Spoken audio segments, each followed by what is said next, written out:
Bueno, Dan, muy feliz sábado para todos, es un gusto poder acompañarlos.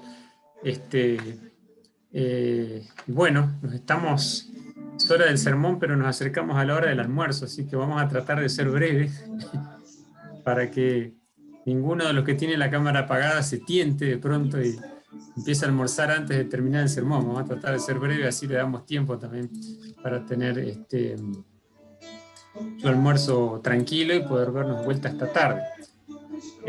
Muy feliz sábado para todos. Como digo, es un gusto acompañarlos. No conozco demasiado de la iglesia de Tingo María. Tal vez en algún momento tengamos la posibilidad de conocerla de manera presencial, como decía el pastor. Vamos a ver. Pero de todos modos es lindo poder a través de este medio estar acompañándolos y estar con ustedes. Muy bien. Ustedes saben que estamos en una circunstancia difícil en la historia no solo del Perú, sino del mundo, porque nos está tocando vivir esta situación de esta pandemia, que de pronto nadie se hubiese imaginado hace muy poco tiempo atrás, ¿no?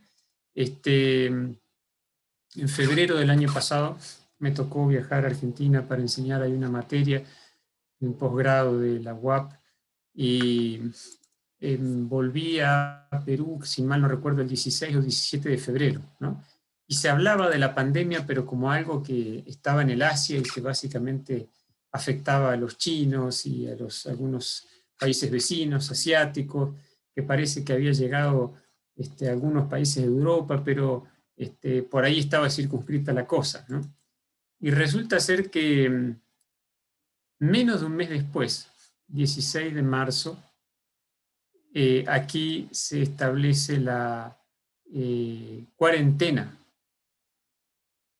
Menos de un mes después se establece la cuarentena, ¿no? Sin duda, la mayoría de nosotros, un mes antes, tal vez incluso menos, no nos imaginábamos el impacto que esta situación iba a tener sobre nosotros aquí en Perú y sin duda en realidad a través del mundo. Ahora, esto ha generado una cantidad de incógnitas, ¿no? De preocupaciones, de especulaciones también. A mí me gustaría, si a ustedes les parece bien, voy a compartir acá mi pantalla. Ustedes me dicen si se puede ver lo que estoy poniendo aquí en la pantalla. Sí, pastor, sí se ve. Sí, se ve, perfecto. Ha generado un montón de inquietudes, ¿no? Preocupaciones, hasta especulaciones. ¿Cuál es la actitud que nosotros debemos tener hacia esta pandemia del COVID-19? Como adventistas nosotros siempre hemos sostenido que Cristo va a venir, que va a venir más pronto de lo que muchos imaginan, y también hemos sostenido que hay señales que se van a cumplir antes de que Jesús venga, ¿no? Entonces, cuando vemos este tipo de eventos de impacto global, bueno, naturalmente nuestra inquietud por los eventos globales se despierta, ¿no? Y surgen preguntas como si tal vez este va a ser el fin de todas las cosas. Otros preguntan, ¿es el COVID-19 o la pandemia que ha desatado el virus, el COVID-19, una señal del fin? Y hay quienes prácticamente están sugiriendo que esta pandemia del COVID-19 es quizás la señal antes de que Cristo venga. ¿Qué actitud debemos nosotros tener o manifestar en relación a esta situación que nos está tocando vivir?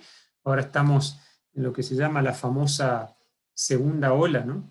Que ha golpeado con muchísima fuerza, en algunos lugares quizás con más fuerza que la primera vez, de manera tal que aunque esta segunda ola quizás nos agarró un poquito más preparados, al final nos está sobrepasando y ha hecho que el gobierno, por ejemplo, necesite nuevamente dar marcha atrás con ciertas libertades, restringir las salidas en extensas zonas del país. No sé exactamente cómo es ahí en Tingo María, pero aquí en Lima estamos bastante restringidos a salir, ¿verdad? Y eso, toda la zona circundante en realidad ha afectado a millones de personas que si bien de pronto si se quedan pueden sentirse más resguardadas del COVID-19, al no salir tienen problemas económicos y dificultades por no poder trabajar, porque el trabajo que venían realizando no lo pueden hacer de manera virtual. Bien, tal vez podemos, para responder un poco a algunas de estas inquietudes, empezar por leer un texto bíblico, Lucas capítulo 21, versículos 7 al 11. Este texto que vamos a leer se encuentra, palabra más, palabra menos, en Mateo 24 también. Es un discurso donde Jesús habla acerca de las señales de su venida. Habla en realidad de dos cosas importantes. Una es la destrucción de Jerusalén, ¿sí? Y ciertos acontecimientos que se darían previamente a la destrucción de Jerusalén, y también se refiere con toda claridad a su segunda venida. De hecho, Jesús no hace una separación o una distinción muy radical entre los acontecimientos vinculados a la destrucción de Jerusalén, que se va a producir en el año 70, es aproximadamente unos 40 años después de que Jesús predice la destrucción de Jerusalén, se va a producir esa destrucción,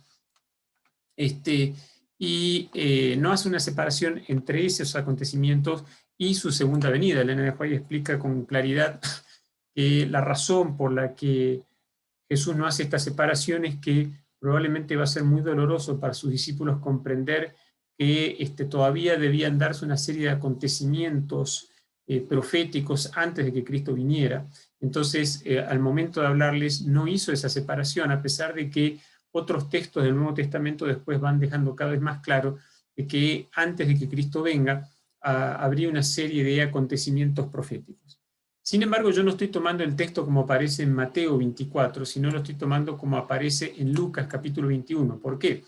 En Mateo capítulo 24, versículo 7, en algunas versiones, como mi versión de la Biblia, la Reina Valera, acá tengo mi antigua Biblia, la Reina Valera, menciona la palabra pestes como una de las señales, o enfermedades, como una de las señales que se producirían antes de que Cristo venga. Sin embargo, algunas versiones más recientes, si ustedes consultan algunas versiones más recientes, no van a encontrar esa palabra allí, porque hay una cierta duda en cuanto a si ese término realmente se encontraba en el texto original. Sin embargo, en Lucas, o sea, en el sermón de Jesús con respecto a los eventos finales, como aparece en Lucas capítulo 21, esa palabra sí aparece. Y no hay duda al respecto, y nadie tiene dudas en ese sentido. Ustedes recuerdan seguramente lo que ocurrió en aquella oportunidad. A Jesús los discípulos le preguntaron diciendo, versículo 7, ahí lo tienen en la pantalla, Maestro, ¿cuándo será esto? ¿Sí? Jesús habla de que no quedaría piedra sobre piedra del templo de Jerusalén. Jesús le dice, ¿cuándo será esto? ¿Y qué señal habrá cuando estas cosas estén para suceder? Él entonces dijo, mirad que no seáis engañados, porque vendrán muchos en mi nombre diciendo, yo soy el Cristo, y el tiempo está cerca, mas no vayáis en pos de ellos. Y cuando oigáis de guerras y de sediciones, no os alarméis, porque es necesario que estas cosas acontezcan primero, pero el fin, dice Jesús, presten atención a esto, el fin no será inmediatamente. Va a haber una secuencia de eventos que Jesús describe con bastante detalle en Mateo 24, en Marcos capítulo 13, en Lucas capítulo 21, y si nosotros vamos al libro de Apocalipsis, y además lo complementamos con las profecías de Daniel, por ejemplo, o de 2 de Tesalonicenses capítulo 2, descubrimos que hay una serie de acontecimientos que se tienen que cumplir. Por lo tanto, Jesús advierte que el fin no sería inmediatamente.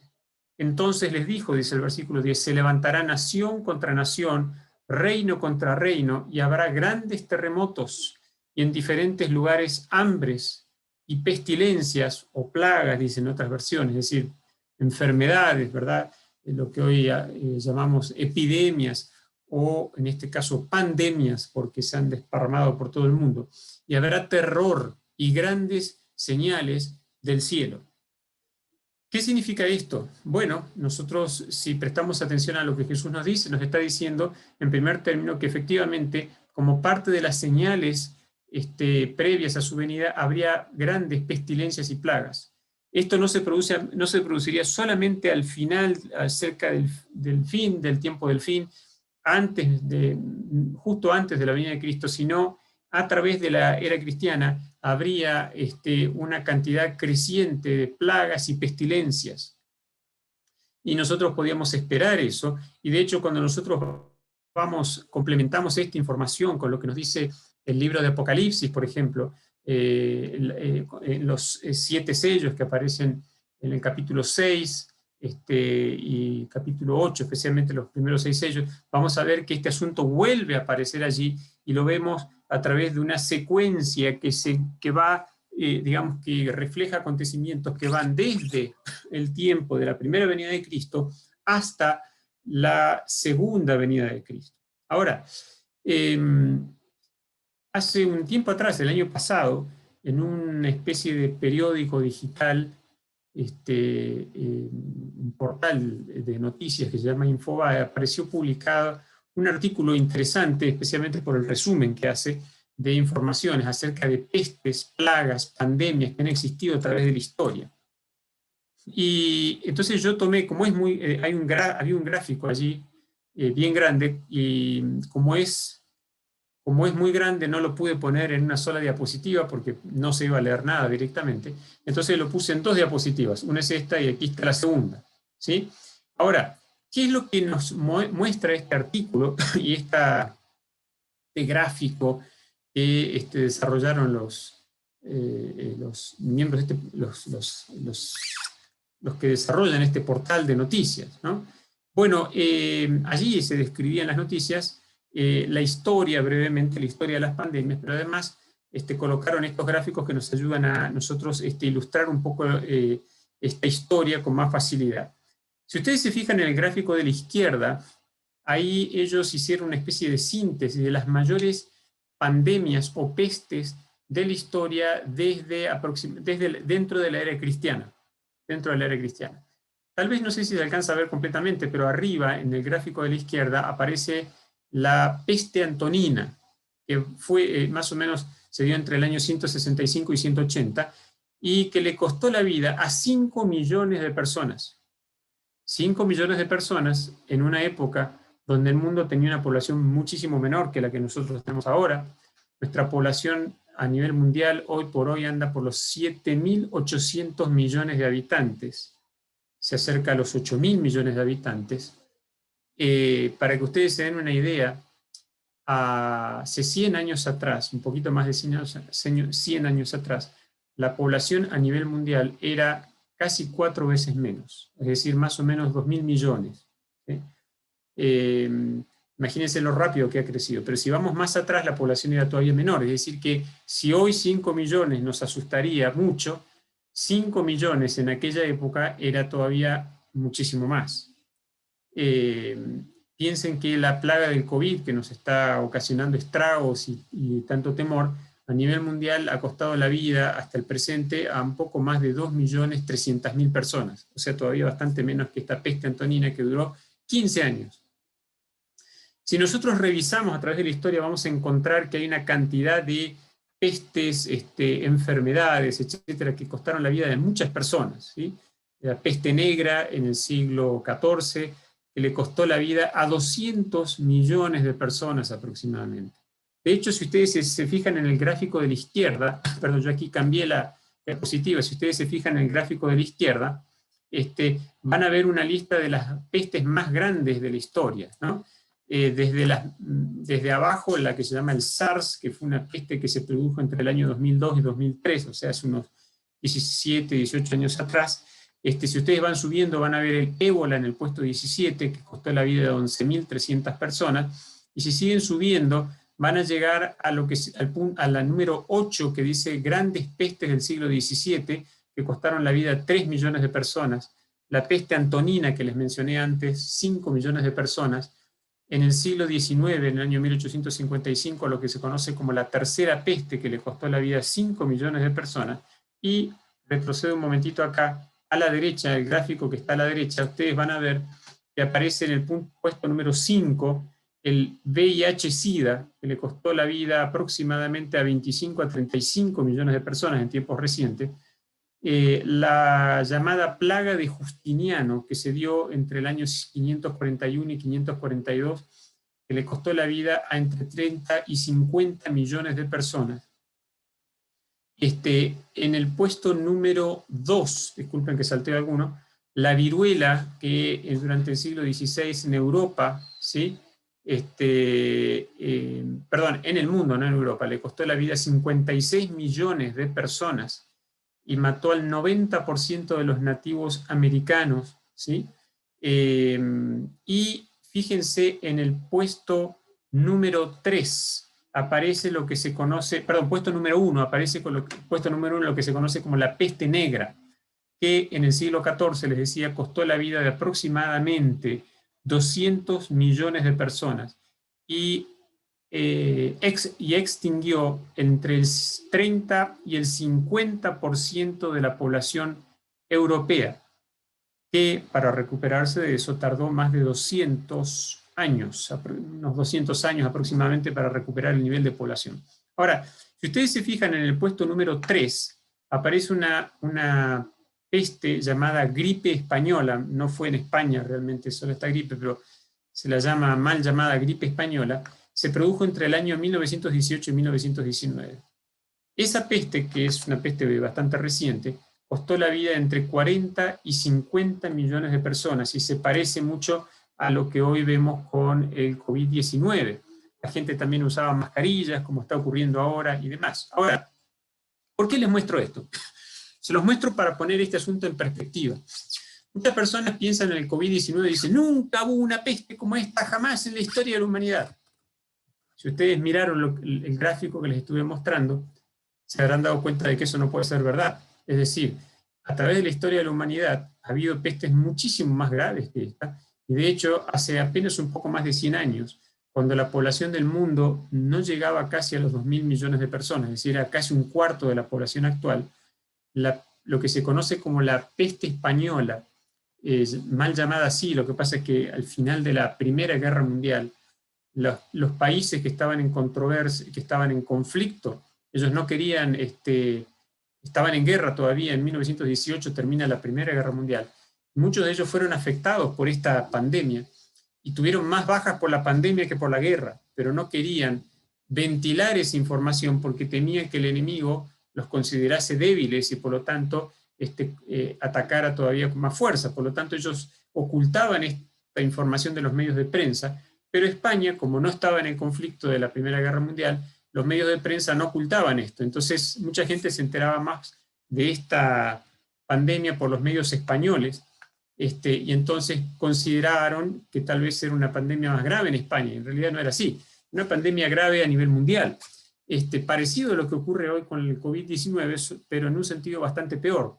En números absolutos, mucha más gente falleció y además la población era mucho menor. Es decir, si hoy tuviésemos que encontrar una pandemia de resultados equivalentes, tendríamos que equivaldría a la muerte hoy aproximadamente de 150, 160 a 190 millones de personas, casi 200 millones de personas. Ese sería el equivalente hoy.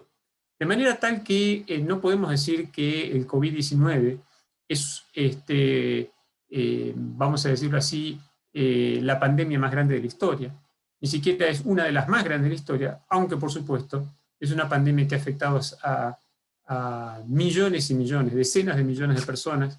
Creo que estaremos ya cerca de los 200 millones de personas afectadas en el mundo, confirmadas formalmente, perdón, 100 y tantos millones de personas, pero en realidad todos sabemos que hay muchos más de los que se han confirmado oficialmente. De todos modos, como les digo, esto nos sirve para ponernos un poco en perspectiva. Sin embargo, esto tampoco se los estoy diciendo para que nosotros desarrollemos una actitud distendida y digamos, bueno, entonces si esto no es una señal profética tan importante, entonces ignoremos este asunto y ya no nos preocupemos más. No, en primer término, las pestes están indicadas como una señal de la venida de Jesús, por lo tanto nosotros podemos esperar enfermedades, pestes, pandemias como las que hemos mencionado, como el COVID-19. Todavía no ha acabado, por supuesto, además esta pandemia, y todos somos conscientes de que ha tenido un daño enorme y que ese daño no tiene que ver solo con la salud, también tiene que ver, por ejemplo, con la economía del mundo. Y esto nos ha afectado y nos ha afectado aquí en Perú también. Pero por otro lado, debemos ser conscientes de que la Biblia no dice que la última señal antes de que Cristo venga es la del COVID-19, ¿sí? O es una pandemia. Hay otros acontecimientos que la Biblia describe y que se están cumpliendo poco a poco, y a veces a los cuales a veces nosotros le prestamos mucho menos atención que al COVID-19. Y sin embargo, debiéramos prestarle mucha atención porque algunos de ellos se están cumpliendo delante de nuestros ojos y a veces nosotros los ignoramos, ¿no? Vamos a decir en primer término que existe un calendario profético, ¿sí? Las Escrituras nos hablan de un calendario profético que tiene que cumplirse. Y es bueno que nosotros le prestemos atención a esto tanto o más que a lo que está ocurriendo con el COVID-19. Para empezar, Apocalipsis capítulo 13 nos habla de una bestia. Apocalipsis capítulo 13 nos habla acerca de dos bestias, ¿sí? Ustedes, si no recuerdan, abran sus Biblias, tengan allí abierto Apocalipsis capítulo 13, porque Apocalipsis capítulo 13 nos habla de dos bestias. La primera de esas bestias, ¿sí?, surge del mar. 13:1 dice: me paré sobre la arena del mar y vi subir del mar una bestia que tenía 7 cabezas y 10 cuernos, y en sus cuernos 10 diademas, y sobre su cabeza un nombre blasfemo.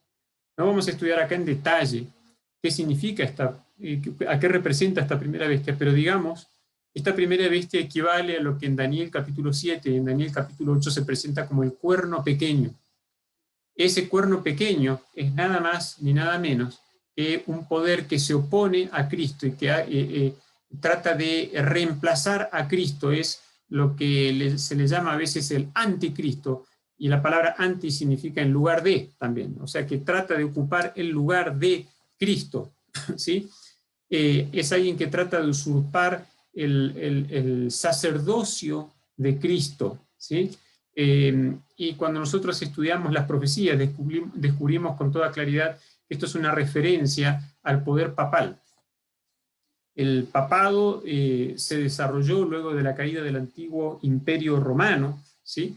Y llegó a tener gran poder no solo religioso, sino también civil, político, ¿sí?, a dominar a gran parte de Europa a través de la vía política, es decir, teniendo control o ejerciendo control sobre muchos reyes de Europa durante la Edad Media.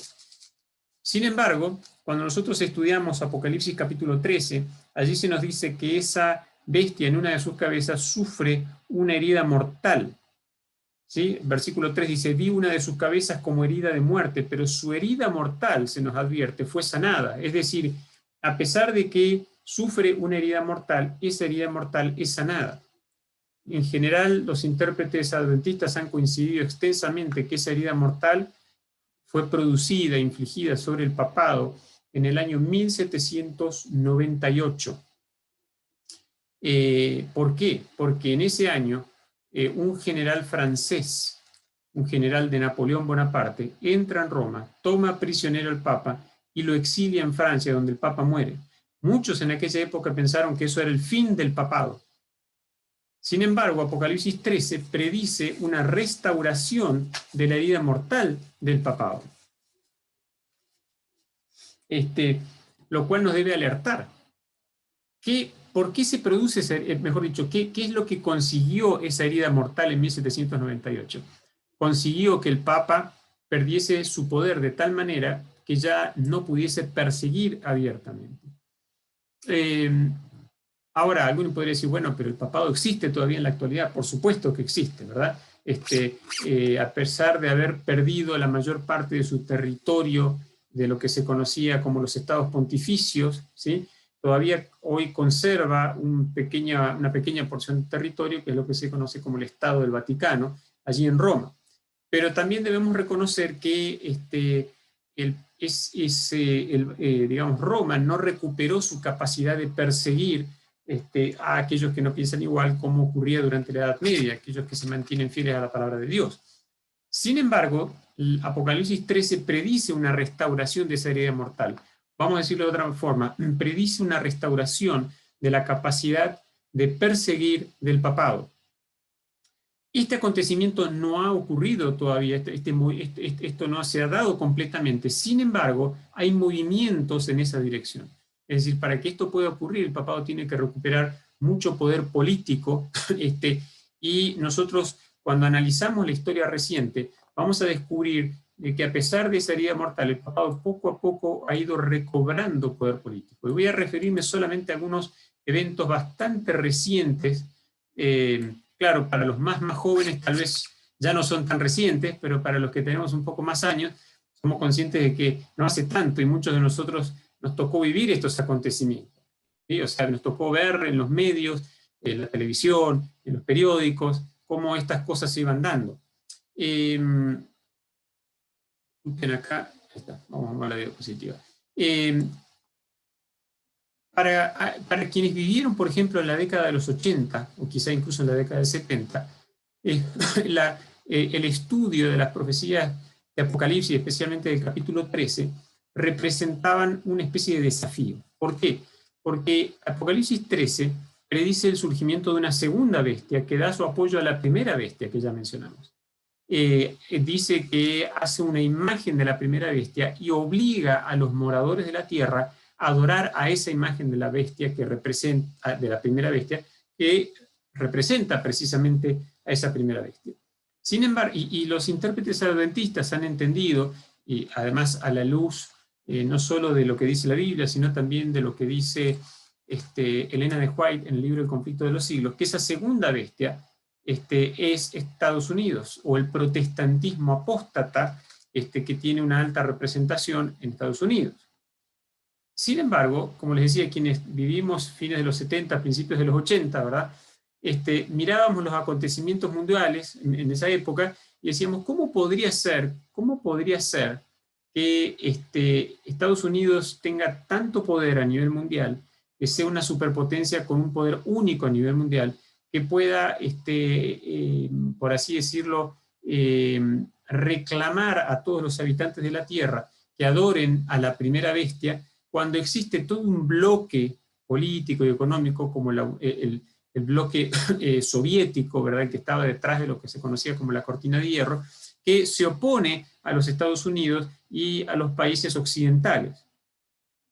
Mientras existiera esa Unión Soviética con todos los países que formaban parte digamos, no solo del bloque soviético, sino de la esfera de influencia del bloque soviético, ¿sí? Parecía que eso iba a ser imposible. Es decir, ¿cómo podría ser que Estados Unidos tendría tanto poder como para forzar a los moradores de la Tierra a adorar a la primera bestia, siendo que no tenía prácticamente ninguna influencia en los países del bloque soviético o bajo la esfera de influencia del bloque soviético?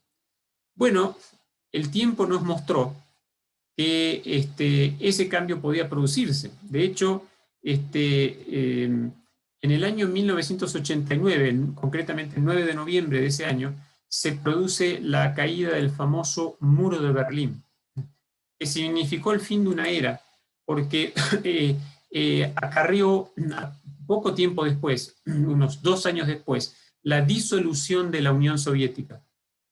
Es verdad que quedó Rusia, pero ya no fue un país realmente comunista, y otros países miembros de la Unión Soviética se separaron de Rusia, y entonces Estados Unidos quedó como la única superpotencia mundial. Año 1989, 31 años atrás. Pero algo más interesante todavía es el hecho de que esta caída del muro de Berlín no se produjo de la noche a la mañana, sino que hubo todo un proceso detrás que condujo a la caída del muro de Berlín, y un proceso que fue orquestado por ¿quiénes? Por una alianza que abarcó a Estados Unidos y al Vaticano. Podríamos agregar quizá también en su momento al Reino Unido, pero especialmente los protagonistas de este proceso fueron Estados Unidos y el Vaticano. Ahora, esto es muy interesante porque formalmente, al menos hasta el año 1984, Estados Unidos, un país con mayoría protestante, y el Vaticano no tenían grandes relaciones diplomáticas. De hecho, no tenían, por ejemplo, intercambio a nivel de embajadas, ¿sí? Sin embargo, a partir del año 1984 sí tuvieron ese intercambio. Y si nosotros vamos un poquitito más atrás, vamos a ver que el Papa Juan Pablo II, él asumió como Papa en el año 1978. El Papa Juan Pablo II tenía una peculiaridad. Él era de origen polaco, y Polonia estaba bajo la esfera de influencia de lo que se conoce como la cortina de hierro, es decir, era un país comunista no unido a la Unión Soviética, pero bajo la esfera de influencia de la Unión Soviética. Entonces, cuando el Papa, cuando Juan Pablo II llega a ser Papa, precisamente Karol Wojtyła se llamaba, él inmediatamente empieza a dar señales de que él está digamos, que él quiere recuperar, dar lugar al resurgimiento de la fe católica en Polonia. Y esto fue temido por los líderes soviéticos porque pensaban, él es un polaco, ¿sí? Y por lo tanto él va a buscar el resurgimiento del catolicismo en Polonia. Y Polonia tenía una tradición de fe católica muy fuerte. Y efectivamente el Papa va a ejercer presión en Polonia, y esto podía tener consecuencias, porque si el comunismo caía en Polonia, podía caer en otros países de Europa del Este y finalmente ejercer presión sobre la Unión Soviética. A su vez, en Estados Unidos asume a Ronald Reagan como presidente. Ellos dos van a formar una especie de alianza, ¿sí? A una alianza quizás no dicha a voz en cuello, no totalmente oficial, pero digamos a partir del discurso religioso, con el caso de Juan Pablo II, y a través del apoyo económico de los Estados Unidos, se va a ejercer presión para lograr la caída del comunismo en Polonia. Estados Unidos puso dinero apoyando un sindicato clandestino en Polonia que se llamaba Solidaridad, y el Papa, como era muy popular, hizo una visita a Polonia, despertó los ánimos de los católicos polacos, y por otro lado, en el terreno político, Estados Unidos fue ejerciendo su apoyo a través de recursos económicos. Entonces, esto va a producir finalmente un efecto dominó. Polonia va a decidir abandonar el comunismo, y antes de que la Unión Soviética reaccione lo suficientemente rápido, muchos países de Europa del Este fueron siguiendo el ejemplo de Polonia, y finalmente se produce, como decíamos antes, la famosa caída del muro de Berlín en 1989 y la disolución de la Unión Soviética en 1991. Esto nos muestra que, a pesar de que históricamente Estados Unidos y el Vaticano no tuvieron las mejores relaciones, en las últimas décadas ellos fueron mejorando tremendamente sus relaciones, y Estados Unidos ha apoyado al Vaticano, y el Vaticano ha ido creciendo en poder político e influencia, preparando el camino para esta alianza, no solamente política, sino también religiosa, que predice Apocalipsis el capítulo 13. De hecho, hay personas que tal vez no le prestaron atención a esto debidamente, pero yo no sé si ustedes recuerdan, en el año 2015 el Papa Francisco visitó a los Estados Unidos y fue el primer papa en la historia en hablar en una sesión conjunta de las dos cámaras del Congreso de los Estados Unidos y ser ovacionado. Ustedes pueden encontrar los videos en la web. Fue ovacionado por los congresistas de los dos grandes bandos partidarios de Estados Unidos, los demócratas y los republicanos indistintamente. Si ustedes ven allí la foto, de hecho van a reconocer al actual presidente de los Estados Unidos, que en ese momento era un congresista. Por igual ambos ovacionaron al Papa Francisco. Esto nos habla de este acercamiento que se viene produciendo crecientemente entre Estados Unidos y el Vaticano, al que curiosamente no le hemos prestado atención.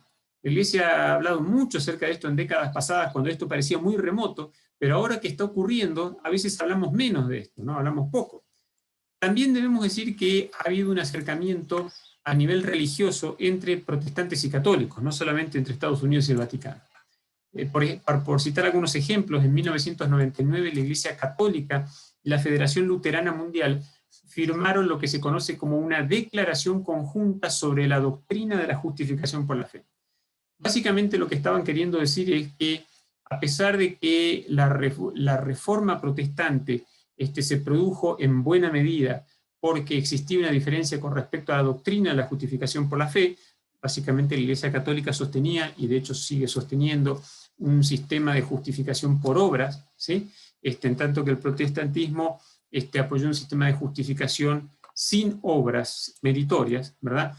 A pesar de eso, han firmado una declaración conjunta diciendo que hoy las diferencias son tan pocas que ya prácticamente no se justificaría una reforma. Y es curioso, en el año 2017, cuando se producen los 500 años del inicio de la Reforma Protestante, el 31 de octubre de 2017, el Concilio Pontificio para la Promoción de la Unidad Cristiana, que es básicamente como un ministerio del Vaticano, ¿sí? Y la Federación Luterana Mundial firmaron una declaración conjunta donde reconocen los pasos que se han dado en dirección a la unidad de las iglesias. Y ellos apoyan este proceso de unidad de las iglesias. Y esto está ocurriendo delante de nosotros, ¿sí? Ahora, ¿qué quiero ilustrar con esto, queridos hermanos? ¿Es el COVID una señal? Sí, es una señal más, pero no es ni siquiera la más importante. Hay otras señales que se están cumpliendo delante de nosotros y a las cuales a veces no le estamos prestando tanta atención.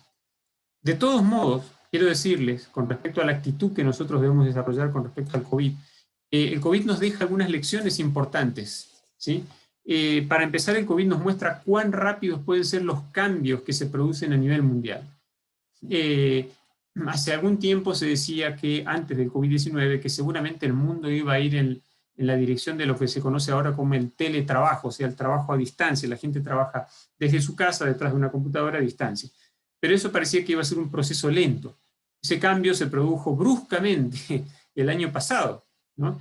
Y esto me hace recordar una famosa declaración de Elena de White, donde ella dice lo siguiente: las calamidades en tierra y mar, la inestabilidad social, las amenazas de guerra como portentosos presagios anuncian la proximidad de acontecimientos de la mayor gravedad. Las agencias del mal se coligan y acrecen sus fuerzas para la gran crisis final. Grandes cambios, dice ella, están a punto de producirse en el mundo y los movimientos finales serán rápidos. Queridos hermanos, por allá por 1985, 86, un servidor tenía unos 13 años, ¿no? En el año 86. Recuerdo una conversación con un compañero. Decía, ¿cómo puede ser que las profecías de Apocalipsis 13 o lo que Elena de White dice en el conflicto de los siglos se va a cumplir si Estados Unidos no puede ser la única superpotencia que obligue a los moradores de la Tierra a adorar a la primera bestia? 3 años después caía el muro de Berlín.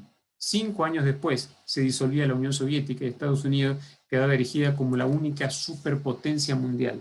Los grandes movimientos pueden ser rápidos y el COVID nos ha mostrado que este mundo puede cambiar mucho más rápido de lo que nosotros pensábamos antes. Otra cosa que el COVID nos enseña es que a pesar de que la gente en muchos sectores del mundo, incluyendo Estados Unidos, han defendido fervientemente sus libertades individuales, muchas personas están dispuestas a renunciar a sus libertades individuales a fin de conseguir supuestamente mayor seguridad. Esto lo vimos ya en el año 2001, cuando se produce el atentado contra las Torres Gemelas, donde de pronto Estados Unidos estuvo dispuesto a aceptar normativas legales que restringían sus libertades individuales en aras supuestamente de una mayor seguridad. Y esto ha ocurrido todavía más. O sea, de pronto, algo que hubiese sido impensable hace poco más de un año atrás, por ejemplo, la gente no tuviese la libertad para circular por las calles, ahora es una realidad y lo ha sido por meses, ¿no? ¿Cuán dispuesta puede estar la gente a renunciar a sus libertades individuales en aras de la seguridad colectiva? La gente parece hoy mucho más dispuesta a aceptar medidas de control severo a nivel social a fin de lograr un bien mayor. Y no estoy diciendo, hermanos, que nosotros debemos salir a las calles o ignorar estas medidas. Simplemente estoy diciendo que a veces una buena excusa puede servir para controlar fuertemente a una sociedad, ¿sí? Por supuesto que necesitamos, sin duda, medidas restrictivas, medidas sanitarias, etc. El problema es que esto podría aplicarse más adelante a la imposición, por ejemplo, de un día de reposo que no es el de la Biblia, del domingo, por ejemplo. Y aquí les muestro algo interesante. Hace poco tiempo atrás, el Papa Francisco, él escribió una suerte de carta apostólica, ¿verdad? Un documento, donde él dice lo siguiente, ¿sí? Él habla allí en ese documento de la falta de seguridad ecológica, es decir, el mundo tiene inseguridad ecológica, y eso es verdad, nadie puede negarlo seriamente. Pero entonces, ¿qué solución es la que propone Francisco, el Papa Francisco? Él dice así: el día de descanso, cuyo centro es la Eucaristía. Él está hablando del día de descanso según el catolicismo, o sea, del domingo. El día domingo, el día de descanso, cuyo centro es la Eucaristía, dice él, derrama su luz sobre la semana entera y nos motiva a incorporar el cuidado de la naturaleza y de los pobres. En otras palabras, él dice, el domingo puede ser, la imposición del domingo puede ser una manera en que cuidemos más de la naturaleza de los pobres. Ahora, este discurso suena maravilloso. No sé cuántos de ustedes notaron el año pasado cuando tuvimos la primera cuarentena estricta, que de pronto cantidades de vehículos en Lima dejaron de circular, y en otras ciudades. Y aquí en Lima hay mucha contaminación. Y de golpe el aire se veía más limpio, se veía mucho menos smog, se podía ver mucho más lejos, y ahora que estamos de vuelta en cuarentena estricta hace una semana, empieza a ocurrir lo mismo.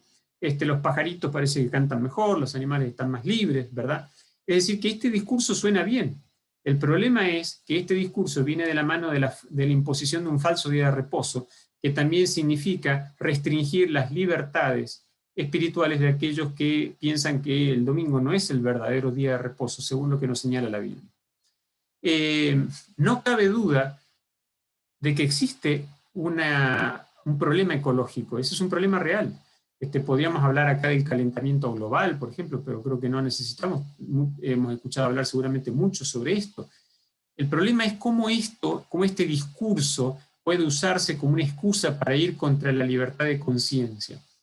De hecho, esta necesidad de cuidar el mundo natural está siendo reconocida incluso por científicos que muchos de ellos ni siquiera son creyentes. En el portal Infobae, en 2018, por ejemplo, apareció una noticia muy interesante que muestra que hay expertos científicos que preanuncian el fin del mundo si los seres humanos no hacen algo inmediatamente para cuidar la naturaleza. Es decir, no somos nosotros solamente los que decimos que el mundo se va a acabar, sino que hay gente que ni siquiera son creyentes, que simplemente con observar lo que ocurre en el mundo natural se dan cuenta de que estamos yendo hacia el final. Hay una especie de escatología científica, ¿sí? O sea, un estudio de los eventos finales a nivel científico, donde los científicos están diciendo, si no cuidamos nuestro planeta, nos vamos a extinguir. Aquí les puse la cita de un divulgador científico y un naturalista británico que se llama David Attenborough. Él dice lo siguiente: dentro de la vida útil de alguien nacido hoy, esto lo dijo hace no mucho, ¿sí? Dentro de la vida útil, o sea, básicamente esto se publicó el año pasado, o sea que si alguien nació el año pasado o antepasado, él dice así: dentro de la vida útil de alguien nacido hoy, actualmente se predice que nuestra especie provocará nada menos que el colapso del mundo viviente, precisamente en lo que se basa nuestra civilización. Y no es un predicador, no es un pastor, no es un teólogo, se trata de un naturalista, una persona dedicada al estudio de la naturaleza, un científico que, basado en evidencia que él recolecta, dice: si nosotros no hacemos un cambio importante hoy, simplemente nos vamos a extinguir. Nosotros sabemos que, según la Biblia, el mundo no va a terminar por una extinción masiva. La historia de este mundo va a terminar porque Cristo va a intervenir. O sea que si la vida útil de una persona puede ser 80 o 90 años, ¿okay? Quizá un poco más, y el mundo puede terminar dentro de ese lapso, Cristo seguramente va a venir bastante antes.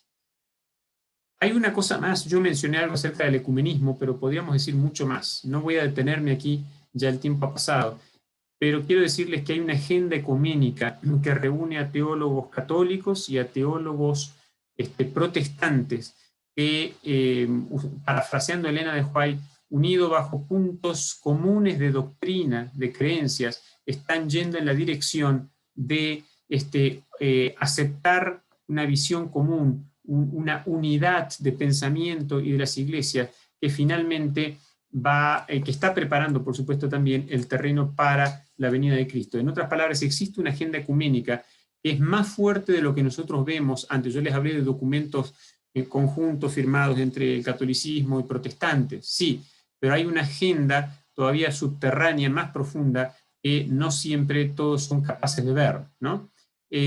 Hay esta imagen que les puse de un teólogo católico fallecido ya en el año 55, Teilhard de Chardin. Él es un teólogo, un filósofo y también un científico católico, evolucionista, que promovió un punto de vista teológico, no lo inventó él, pero lo promovió, que se llama panenteísmo, la idea de que el mundo está metido en Dios y de que Dios evoluciona. Esta idea, que hace décadas atrás no era aceptada por el catolicismo, sí fue aceptada por el catolicismo de una forma u otra a partir del Vaticano II. Hoy, de hecho, Teilhard de Chardin es citado, por ejemplo, por documentos católicos oficiales. Algunas de esas ideas están impregnadas en el pensamiento protestante y están uniendo a los teólogos, ¿sí?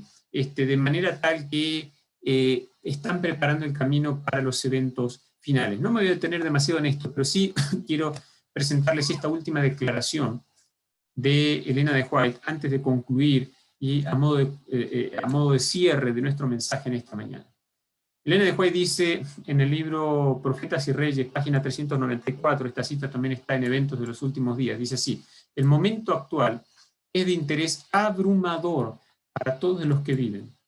Los gobernantes y los estadistas, los hombres que ocupan puestos de confianza y autoridad, los hombres y mujeres pensadores de todas las clases, tienen la atención fija en los acontecimientos que se producen en derredor nuestro, observan las relaciones que existen entre las naciones, observan la intensidad que se apodera de todo elemento terrenal y reconocen que algo grande y decisivo está por acontecer, que el mundo se encuentra en víspera de una crisis espectacular. Querido hermano, querida hermana, quisiera invitarte en esta mañana a que si por alguna razón tú no has aceptado a Cristo, que lo aceptes. Y si tú te has alejado un poco de Él, vuelve a Él, porque las señales que la Biblia presenta nos dicen que Cristo va a volver y va a volver pronto. Es verdad, no es el COVID la última señal.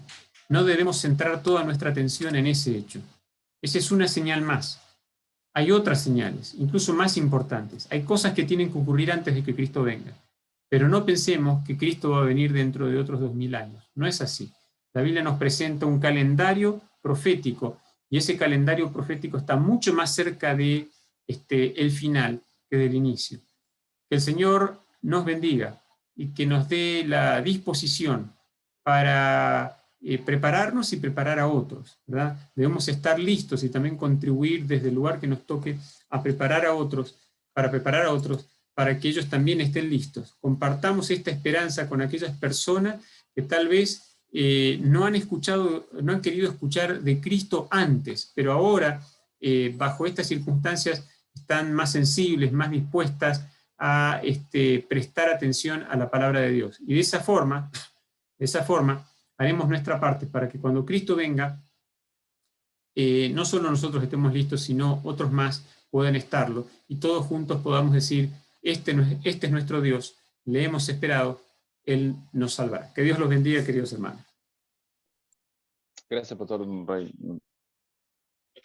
Gracias por las palabras sabias, por llamarnos a la atención hacia Cristo. ¿Okay? Vamos a terminar el culto divino con el himno 392. John Pierre ya lo va a proyectar. Después del himno, el pastor Robinson Guamán tendrá la última oración de esta culto de oración. ¿Okay? Robinson, John.